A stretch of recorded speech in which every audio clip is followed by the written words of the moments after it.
Bonsoir à tous et bienvenue aux 20h de la télévision du Burkina. Voici les titres. La Haute Cour de justice va entamer le jugement de 10 dossiers concernant des responsables du régime déchu de Blaise Compaoré avant la fin de la transition. L'information a été donnée ce matin au cours d'une conférence de presse à Ouagadougou. Plus de 4 milliards de francs CFA pour rompre avec les difficultés d'accès au financement des petits exploitants agricoles. Le programme AfriFinance, initié par le gouvernement burkinabé et au développement, a été lancé ce matin.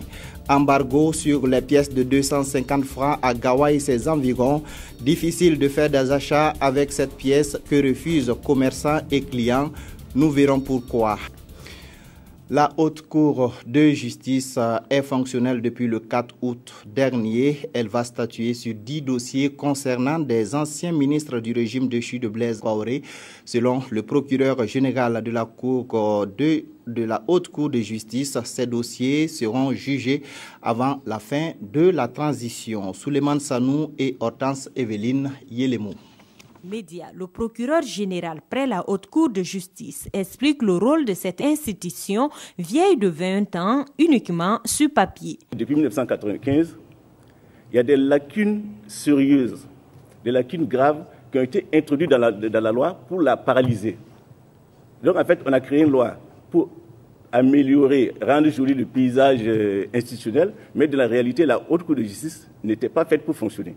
Et ces choses faites depuis le 4 août dernier, après la promulgation le 25 juin 2015 de la nouvelle loi organique, toutes les conditions sont réunies pour permettre à la Haute Cour de justice de statuer. Sur sa table, les dossiers de mise en accusation formulés par le Conseil national de la transition. Il y a 10 dossiers qui sont arrivés. Il y a un dossier, ça c'est tous les membres du gouvernement.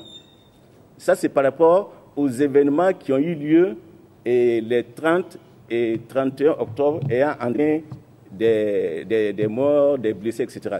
Ça, les autres dossiers, maintenant, c'est les dossiers individuels de certains ministres, pour des faits de détournement, etc., qui sont également parvenus. Tous les membres du gouvernement de Luc Adolphe Thiaw, leurs dossiers sont devant la Haute Cour de justice. Les premières auditions doivent être faites avant la fin de la transition, selon le procureur général. Il rappelle cependant aux populations que la Haute justice peut être saisie par une plainte déposée auprès du président du Conseil national de la transition.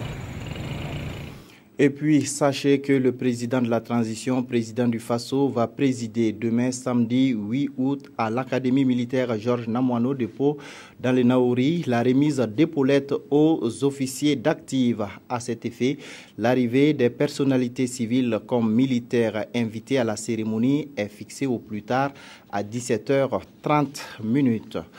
Les députés membres de la Commission des finances et du budget du Conseil national de la transition s'informent et se forment sur les mesures fiscales du budget de l'État de 2013 à 2015, une formation qui leur permettra de mieux comprendre le système fiscal, de mieux accompagner le gouvernement dans la lutte contre l'incivisme fiscal. Yacouba Gamene et Nathalie Kaoré. Considéré comme le bras ouvrier du Conseil national de la transition pour les questions relatives aux finances publiques, la Commission des finances et du budget du CNT se lance dans la lutte contre l'incivisme fiscal. Cet engagement de la CONFI pourrait aider l'État à atteindre ses prévisions en matière de recettes fiscales. Mais pour l'instant, les membres de cette commission ont besoin de se familiariser avec les mesures fiscales, d'où la tenue de cette formation. À l'élaboration du budget de l'État, les techniciens introduisent de nouvelles mesures fiscales dans le but soit de l'assiette fiscale ou en tout cas de lutter contre la fraude fiscale. C'est dans ce sens-là que nous avons jugé nécessaire de tenir un atelier de formation ici avec les techniciens afin qu'ils nous présentent ici, nous montrent ici l'intérêt et l'esprit de ces mesures. Les généralités sur les mesures fiscales et les innovations qui ont été portées à ces mesures seront enseignées aux bénéficiaires de cette formation. Le représentant du président du CNT a émis le vœu que cette formation puisse les aider à mieux cerner les mesures fiscales des lois de finances pour l'exécution du budget de l'État, gestion 2013, 2014 et celui de 2015 en particulier. D'autres députés suivent à Ouagadougou une formation sur le processus électoral, l'organisation et la supervision des élections, de même que le dépouillement des votes et la proclamation des résultats sont les modules qui seront enseignés. La session est organisée par la CENI en collaboration avec le PNUD, Adama Guiti, Mounira Kéré et Abdul Rasmane Zongo. L'organisation et la supervision des élections, le dépouillement des votes, la proclamation des résultats, c'est le contenu de cette formation. Une session initiée à l'attention des députés du Conseil national de la transition en vue de les amener à s'approprier le processus électoral. Il s'agit d'outiller l'ensemble des députés à un certain nombre d'éléments fondamentaux, notamment l'organisation des élections, notamment la conduite, notamment l'observation, notamment le rôle des médias, autant de modules qui vont être abordés et qui vont permettre donc aux députés de bien aborder leur rôle dans le cadre des élections à venir. Cet atelier de 112 heures est organisé avec l'appui financier du PNUD. Le Conseil national de transition, on attend qu'il puisse accompagner cette dernière étape du processus électoral par leurs avis, leurs conseils, pour que les élections puissent se passer de manière apaisée. Le Conseil national de transition soit lui-même informé des règles de base qui régissent les élections pour pouvoir être à même de voter ces lois. Au sortir des formations, ces acteurs en charge de la transition devaient être plus aptes à apporter leur contribution à la tenue d'élections libres et transparentes en octobre prochain. Le ministère de l'économie et des finances veut faire en sorte que le fonds commun soit profitable à tous les agents de la fonction publique. Une mesure qui passe mal chez les économistes et financiers qui veulent continuer à être les seuls bénéficiaires de l'argent du contribuable burkinabé. Ils organisent depuis le 6 août un sit-in au sein de leur ministère. Le ministre délégué au budget a organisé un point de presse pour donner des précisions sur la question. Nongba Kouda et Nathalie Savadogo. L'heure est aux revendications de l'économie et des finances. Obtenir la résolution du problème relatif au fonds commun en cours de mandatement et la mise en place d'un comité regroupant l'ensemble des acteurs pour l'élaboration des textes afférents, c'est l'objectif du SINAFI, le syndicat national des financiers. Face à la récurrence des revendications des travailleurs, la ministre déléguée apporte des précisions. Le partage de cette motivation qu'on appelle fonds commun serait de l'avis d'un groupe d'agents réunis autour des financiers que moi-même, il trouve qu'il y a des écarts qui sont en leur défaveur. Selon la ministre déléguée, le SINAFI exige son implication dans la satisfaction de sa plateforme revendicative, chose qu'elle juge impossible. Ce mouvement est en train d'entraîner une boule de neige dans l'État parce qu'il y a beaucoup de ministères qui commencent à exiger également leur fonds commun. D'autres le qualifient de 13e mois parce qu'eux aussi, ils sont très importants. Et au regard un peu de la mésinformation qui a été donnée à la base, il était de notre devoir de restituer l'information juste et également porter ses préoccupations au sommet. Et c'est dans ce sens que le gouvernement a décidé de mettre en place un comité qui va se charger de mener la réflexion sur les fonds communs, pas seulement au niveau du ministère de l'économie, mais dans tout l'État burkinabé. Et c'est ce que semblent ne pas apprécier mes frères et sœurs financiers. Une situation qui a conduit le syndicat national des financiers à observer des sittings depuis le 6 et ce jusqu'au 19 août prochain, date à partir de laquelle les travailleurs comptent aller en grève pour 8 heures. Pour Amina Bilay, il ne s'agit pas d'une négligence, mais d'un problème de communication et de calendrier. Tout en reconnaissant la légitimité des revendications, elle appelle les uns et les autres au dialogue. Le gouvernement burkinabé a lancé ce matin le programme Agri-Finance Burkina. Ce programme de plus de 4,4 milliards de francs CFA vise donc à accompagner et financer les activités des producteurs les plus modestes et qui sont confrontés aux difficultés d'accès au crédit pour accroître leur exploitation. Jean Zongo, Drissa Seri. Avec une contribution de 40% au produit intérieur brut, l'agriculture burkinabé occupe près de 86% de la population active. Cette situation s'explique par la dominance des exploitations familiales confrontées à la fois à des problèmes d'investissement et d'accès au crédit. Le programme Agri-Finance Burkina a été initié par le gouvernement et ses partenaires pour améliorer l'accès des petits exploitants à des services financiers adaptés aux besoins de l'agriculture familiale. Agri-Finance Burkina adoptera une stratégie, une démarche de faire. Et Agri-Finance Burkina travaillera avec des partenaires stratégiques qui sont les prestataires de services financiers, les prestataires de services non financiers pour accompagner ces exploitants agricoles. Le gouvernement, conjointement avec le programme des Nations Unies pour le développement PNUD, United National Capital Development Fund et la coopération suisse compte mobiliser 4,4 milliards de francs CFA sur la période 2014-2018. Le focus sera fait sur les filières riz, maraîchers, culture, viande et bétail dans les zones d'intervention qui sont la boucle du monde, l'Est et le Nord. Et nous avons pensé que ce programme innovant représentait vraiment une chance pour favoriser la modernisation de l'agriculture familiale. Donc c'est assez naturellement que nous sommes associés à cette initiative du gouvernement et de UNCDF. La perspective de Agri-Finance est de s'étendre à toutes les régions du Burkina. Cependant, les acteurs attendent la contribution d'autres partenaires pour mener à bien le programme.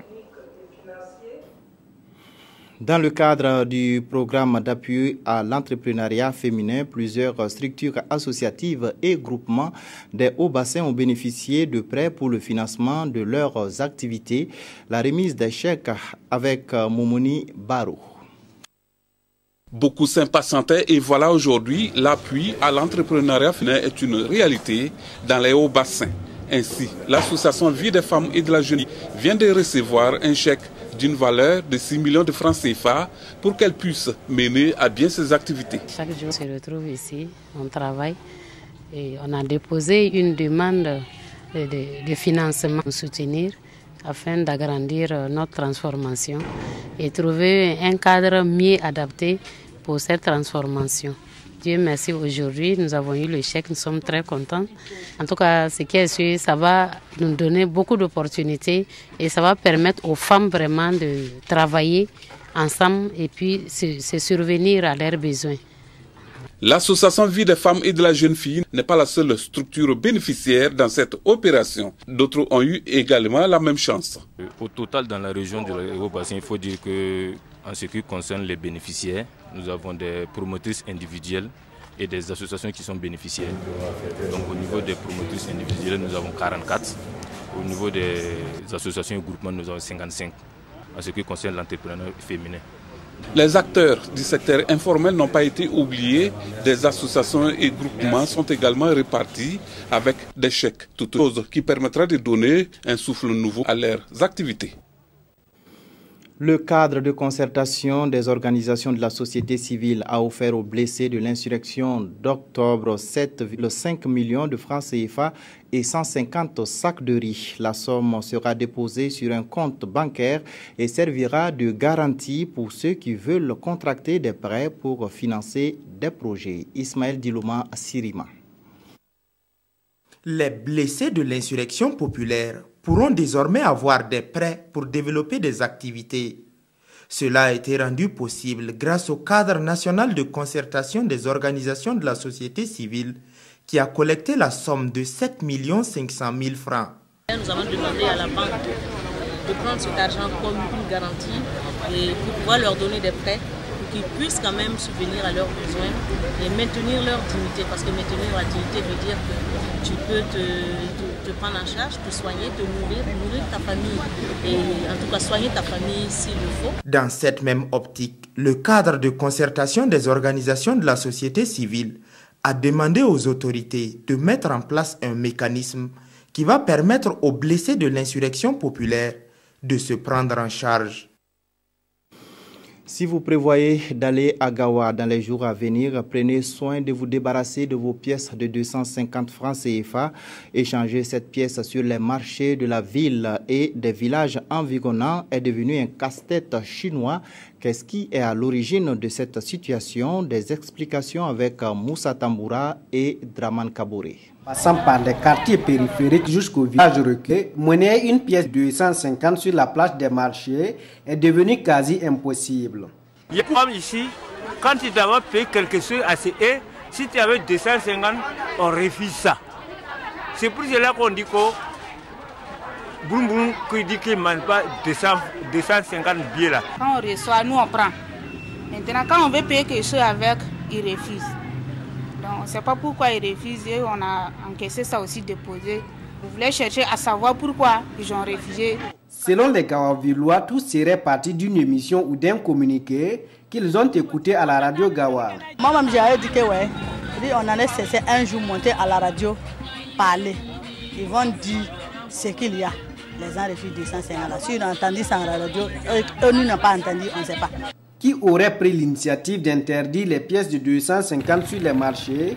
Qui est ce journaliste qui a donné cette information ou qui a animé l'émission en question? Autant de questions que se posent les chefs des programmes et des productions de RTB Gawa. Tous les communiqués qui passent à l'antenne passent par moi. Je les lis avant qu'ils arrivent à l'antenne. Concernant les émissions aussi, je suis informé des différents thèmes qui sont abordés. Donc, nous, on n'a pas passé cette information concernant la non-utilisation de pièces de 250 francs. Bien au contraire, on est aussi surpris. À l'endroit des commerçants et acheteurs qui continuent de rejeter la pièce de 250, le trésorier régional du Sud-Ouest rassure. Je vais leur demander de continuer en tout cas à accepter cette pièce-là comme moyen de paiement. Parce que la banque en tout cas qui a émis la pièce, jusqu'à aujourd'hui, reconnaît en tout cas la valeur de cette pièce. Et moi, personnellement, je n'ai jamais même entendu qu'il y a une intention même de retirer cette pièce-là de la circulation. Au dit des usagers de Gawa et de ses villages environnants, le constat général qui se dégage est que le rejet de la pièce de 250 semble dépasser les frontières du Sud-Ouest.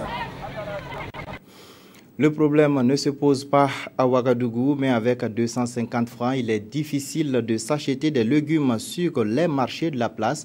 On assiste à un renchérissement du prix de ces ingrédients pour la cuisine depuis le début de la saison d'hivernage.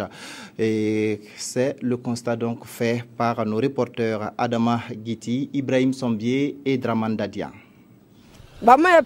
Nous vendons ces tas de tomates à 200 francs CFA. Il y a aussi 100 francs. C'est cher parce qu'on n'en trouve pas. Et que diront les clients? Dans la plupart des marchés réservés à la vente des légumes dans la capitale burkinabé, le constat reste le même. Actuellement, les condiments sont chers. On ne peut pas payer. Sinon, il faut 2000 francs pour bien manger. Pour ceux qui n'ont pas beaucoup de famille. Ça, c'est tomate 500 que je paye. Mais avant la 500, là, ça dépasse comme ça. Mais aujourd'hui, là, 500, là, c'est pas bien. Mais nous, on ne sait pas comment on va faire. C'est donc le panier de la ménagère qui en pâtit. Des légumes de toutes sortes, on en trouve bien sur la place du marché, mais importés. Nous prenons la tomate avec les Ghanéens. Cette petite caisse coûte 29 500 francs CFA et on revend son contenu entre 32 500 et 35 000 francs. Principale raison avancée, la faible production des légumes à Ouagadougou et ses environs. Pourtant, Dame Nature a finalement ouvert ses vannes. Une période qui, en principe, devrait être favorable à la production de ces denrées. Il faut tout de même relativiser, nous dit ce maraîcher. Après la pluie, si l'eau stagne même pendant 30 minutes, la salade ne supporte pas. Parlant de la tomate, on ne peut pas la produire ici dans le bas-fond en saison pluvieuse. La divagation des animaux se présente également comme une entrave à la production des légumes aux yeux des maraîchers. Par endroits, des pailles ou encore des moustiquaires sont utilisés en lieu et place des grillages. Les sachets et moustiquaires sont utilisés pour freiner l'entrée des animaux dans le jardin. Si on ne fait pas ça ainsi, on ne va rien récolter. C'est à défaut des grillages que nous utilisons tout cela, dont des moustiquaires. Il convient de revoir notre système de production. Pour l'heure, les consommateurs ne cachent pas leur inquiétude face à la cherté des prix des légumes. De nouveaux diplomates pour développer la coopération entre le Burkina Faso et le reste du monde. Issus de l'Institut des hautes études internationales, cette 4e promotion a pris pour nom de baptême Paix et Sécurité. Ibrahim Sombier, Yolande Lompo. Au total, 23 compétences dont 11 dans la spécialité politique internationale, 7 en droit international et 5 en économie internationale sont prêts à intégrer la vie professionnelle au ministère des Affaires étrangères après une formation de 2 ans pour les uns et 3 ans pour les autres. Paix et sécurité, voilà le nom de baptême de cette 4e promotion qui s'engage à œuvrer pour la paix. Très bientôt, on va commencer des échanges du personnel. D'ailleurs, tout à l'heure, les lauréats et lauréates de cette 4e promotion a manifesté le souhait d'aller visiter Taïwan. Je crois que on peut organiser un programme comme ça. Si tous les 2 instituts peuvent avoir un consensus, bien sûr, c'est possible et c'est faisable. La cérémonie de remise des diplômes a eu lieu pour la première fois sur le site de 42 hectares qui abrite désormais l'Institut des hautes études internationales. Sur ce magnifique site que vous voyez, il y a un centre d'excellence pour la promotion de la paix qui est prévu depuis les années 2003. Alors, notre souhait, c'est de pouvoir voir la réalisation effectivement de ce centre-là qui va pouvoir contribuer, en tout cas, à donner davantage, beaucoup plus de rayonnement à notre diplomatie. Tout en félicitant ces cadets et cadettes pour les résultats obtenus, leur ministre de tutelle les a invités à se mettre à l'école de la bonne pratique comportementale et diplomatique. La chronique environnement de ce vendredi est consacrée aux inondations qui ont fait des milliers de sinistrés. Notre chroniqueur pointe du doigt le non-respect des règles de construction et l'impuissance de l'État face à l'occupation des zones inondables. Ernest Kambiré. Inondation à Bama, inondation à Rimketa ou encore à Bissiguin, tous les ans, même dégâts, même conséquences, même appel au secours. Ça suffit. Les choses doivent changer car il faut reconnaître avec moi que dans certains cas, les sinistres enregistrés jusqu'ici au Burkina peuvent être évités. Que fait-on par exemple pour que les populations ne dorment pas dans les lits des rivières, des barrages ou autres bas-fonds, ou encore pour que les ordures ménagères ne soient déversées quotidiennement dans les caniveaux comme si c'était des décharges publiques? Changeons nos comportements avant que le pire n'arrive. Au demeurant, le gouvernement devrait taper du poing sur la table en appliquant effectivement les tests qui ont été adoptés au lendemain de l'inondation de 2009. Sinon, nous n'aurons que toujours nos yeux pour pleurer devant la multiplication probable de ces catastrophes naturelles qui font beaucoup plus de mal que de bien, même si certaines personnes par moments profitent de la détresse des sinistrés pour faire leur beurre et qui n'ont pas intérêt à ce que les choses changent. Pour l'intérêt général, l'État doit protéger chaque citoyen avec ou sans son consentement, en durcissant le ton, déloger de gré ou de force les populations riveraines, même si, dans certains cas, des mesures d'accompagnement doivent être apportées au regard de la précarité de certaines victimes. La cérémonie du faux départ du Mogodama de ce vendredi s'est déroulée en présence du ministre de la Culture et du Tourisme, Jean-Claude Dioma, par la suite entretenu avec l'empereur Demosé. Objectif de la visite, solliciter l'accompagnement du Mogo Naba pour la réalisation des chantiers de son département ministériel. Gérard Sommet, Amandine Lalsaga. Le ministre en charge de la culture est venu solliciter conseil et accompagnement chez l'empereur de Mossé pour la réalisation des grands chantiers que son département a initiés. Nous avons entrepris 2 grandes activités dans ce département. C'est d'abord l'inventaire du patrimoine culturel immatériel. On a fait un inventaire test dans 2 régions, les cascades et puis le Haut-Bassin. Et nous sommes à la phase de généralisation de cet inventaire. Et qui dit patrimoine culturel immatériel, c'est le point le plus important. Deuxièmement, nous avons le trésor, le système de trésor humain vivant. qui consiste effectivement à distinguer un certain nombre de personnalités, de détenteurs d'un savoir-faire et de savoir, et qu'on puisse les mettre, d'abord les distinguer au plan national, qu'on les mette en situation d'apprentissage pour la jeune génération. Le ministre Dioma et son équipe ont pu assister dans la matinée du 7 juillet 2015 à l'exécution de la culture Mwaga qui se déroule tous les vendredis au palais du Mogo-Naba. Le faux départ, nous l'avons chaque fois que nous voyons, mais nous voyons comment perdure une certaine pratique. Ça, c'est une tradition que nous voulons inscrire même sur la liste, n'est-ce pas, de l'UNESCO, et nous pensons que nous allons poursuivre ce dossier-là. Selon Jean-Claude Dioma, le Mogo-Naba s'est dit disponible. Il va l'accompagner pour le rayonnement de la culture burkinabé. Jetons à présent un œil dans les colonnes des quotidiens. La revue de presse, c'est avec Abdul Rasmane Zongo. Demain 8 août 2015 est la date de validation ou de l'invalidation des listes de candidatures aux législatives prochaines. La CENI a reçu au total 81 dossiers pour les formations et partis politiques et 19 au compte des organisations et regroupements indépendants. Nous prenons le quotidien aujourd'hui au Faso. Comprend-il son rôle, et cela en relation avec l'interdiction du Conseil supérieur de la communication sur la couverture des activités politiques classées campagne déguisée.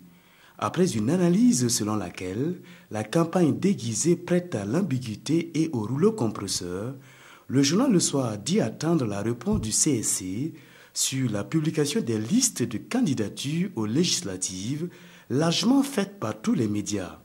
S'agit-il de la propagande, de la publicité, de la campagne déguisée? L'Express du Faso, lui, s'interroge sur les vocables ou mots transition, transmission et trahison. Si nous y étions à la transition, se justifie le journal, c'est bien parce que Blaise Compaoré est parti.